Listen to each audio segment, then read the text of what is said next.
It was 2 a.m. when I heard the faint ringing of my phone. Annoyed, I had every intention of ignoring it, but my wife shook me out of my stupor and talked me into taking the call. It was Johnson. I snapped out of it as soon as I heard her mention 187. We don't really get many homicides where I work.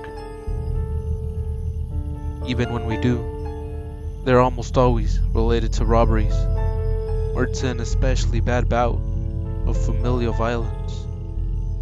We had little experience with what she said we were dealing with, so I suppose I shouldn't have been surprised by the curiosity I felt when she gave me some of the details about the case.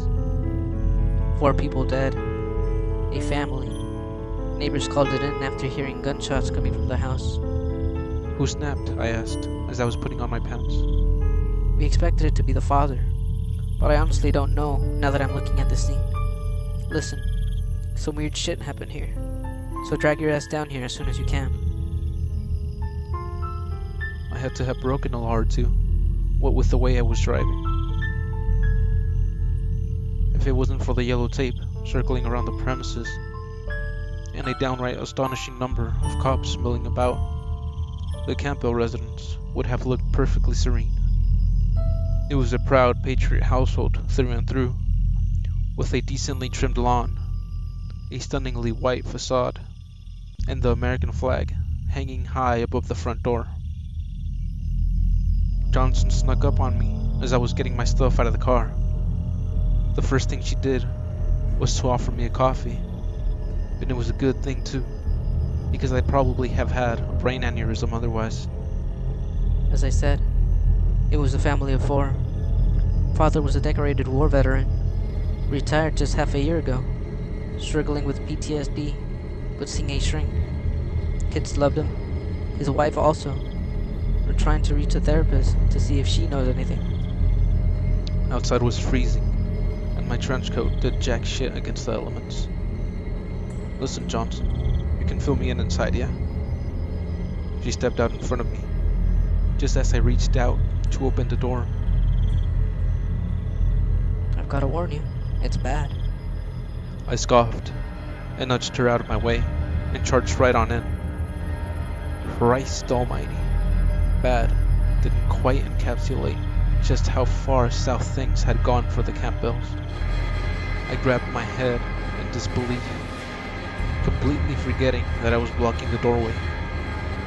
Firstly, there was the smell, the damp, wet, musky scent of iron, mixed with what had to be shit and other assorted bodily fluids. Then there was the gore. We're talking green, brown, crimson, purple, spread all over the walls, some of it dripping off the ceiling.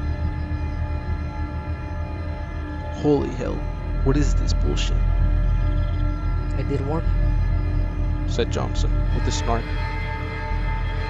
It took me far too long to realize that all of the gore draped across the living room came from a single body.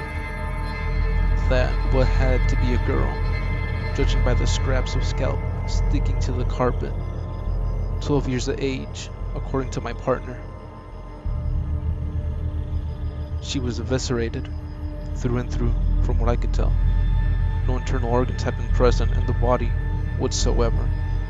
A massive vertical gash was stretching from the top of the skull all the way down to the lower abdomen, with the vast majority of her insides nowhere to be found. Holding a handkerchief over my mouth, I stared in horror and disbelief in equal measure. Johnson, can you help me understand where her guts went, please? Well shit, there are 3 more bodies to go through, Mac. I winced. Johnson led me through what seemed like an army of techies doing their jobs, marking all potential evidence across the crime scene, of which there was plenty.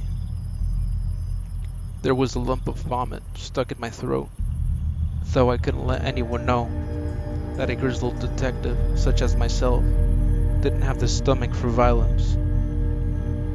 We entered the kid's room, and oh, look, the son's internal organs were spilled all over his bed, with a portion of his intestines reaching all the way down to the floor. I puked in a nearby trash bin. Johnson, not a word to anybody. She gave me a disapproving look before continuing with the debrief.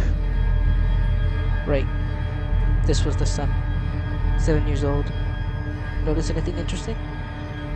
It took me a moment to register what Johnson was talking about. The organs. It looked as if something was pulling them out of him with immense force.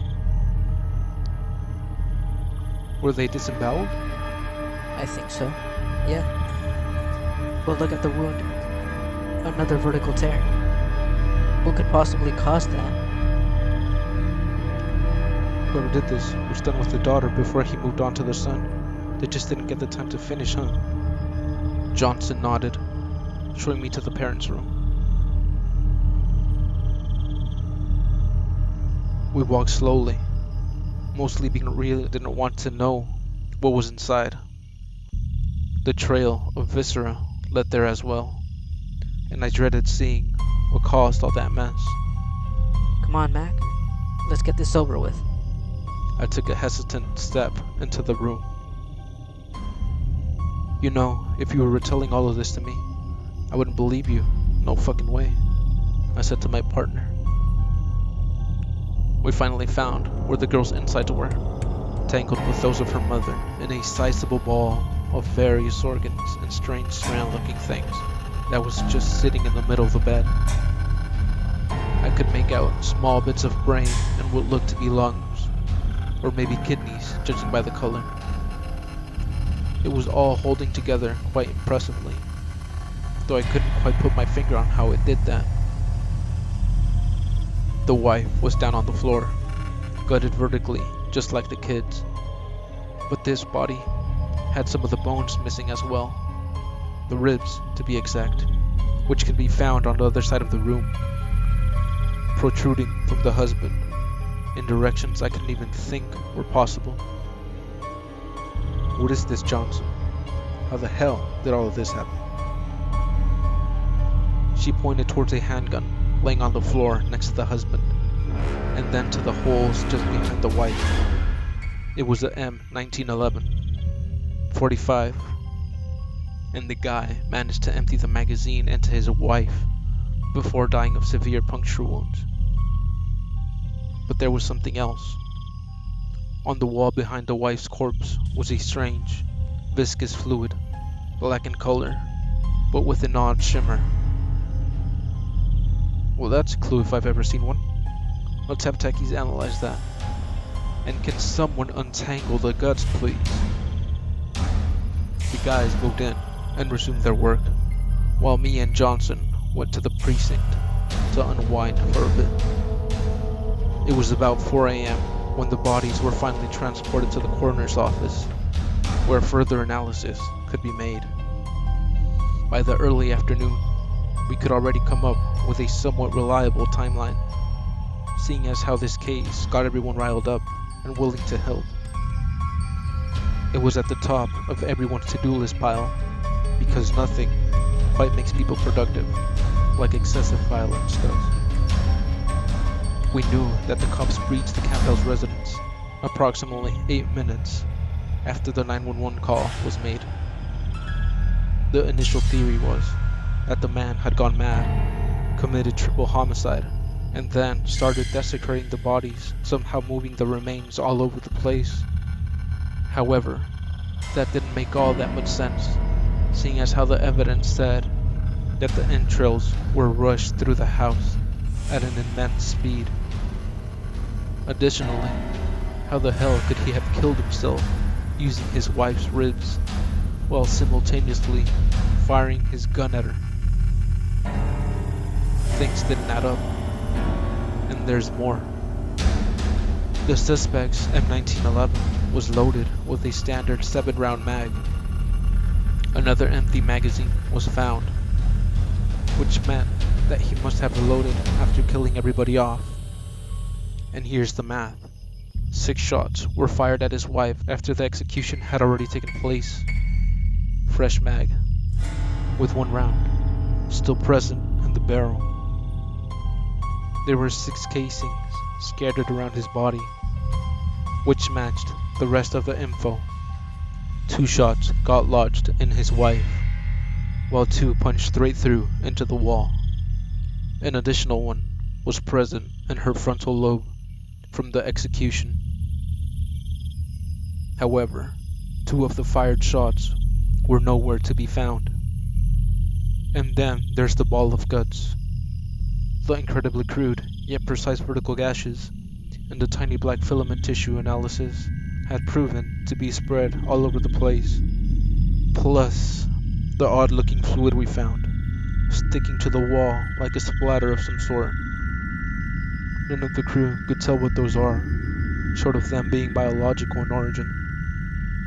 Then, just as we were brainstorming, my cell phone rang. It was the coroner's office, expecting additional information, only for the situation to escalate even further. I put the phone back down and lit a cigarette, while my colleagues all stared at me in confusion. After a moment of silence, with a defeated tone, I announced what I had just heard. The coroner's dead. Bodies went missing.